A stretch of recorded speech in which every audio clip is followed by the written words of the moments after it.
গল্পের নাম ইব্রাহিমের কোরবানি। ছোট্ট ইব্রাহিম, বয়স মাত্র ৮ বছর। আম্মু, আমরা এবার ঈদে গরু কোরবানি দেব না? দোয়া করো বাবা যেন পারে। বাবা অনেক চেষ্টা করছে। মা চুপচাপ জানালার দিকে তাকিয়ে দীর্ঘশ্বাস ফেলেন। ইব্রাহিম চুপচাপ মাকে দেখে। একদিন বাবা ইব্রাহিমকে নিয়ে যায় গরুর হাট। হাজারো গরুর ভিড়ে একটা ছোট্ট কালো গরু ইব্রাহিমের নজর কেড়ে নেয়। ইব্রাহিম, এটাই? আমি এর নাম রাখব কালু ভাই। দিন যায়, রাত যায়। ইব্রাহিম প্রতিদিন কালু ভাইকে খাওয়ায়, গা চুলকে দেয়, খেলে। ঈদের আগের রাতে ইব্রাহিম কিছুতেই ঘুমাতে পারে না। মা পাশে বসে, আম্মু, কালু ভাই কি বুঝবে না আমি তাকে দিচ্ছি আল্লাহর জন্য? ও কি কষ্ট পাবে?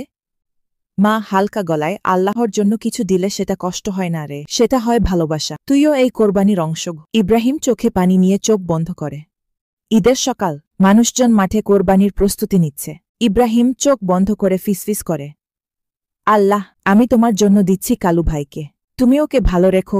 তার চোখের পানি কোরবানির রক্তে মিশে যায়। ঈদের দুপুরে ইব্রাহিম ছোট বোনকে আদর করে বুঝিয়ে বলে, কোরবানি মানে শুধু গরু দেওয়া না, কোরবানি মানে যেটা তুমি সবচেয়ে ভালোবাসো সেটা আল্লাহর জন্য ছেড়ে দিতে পারা।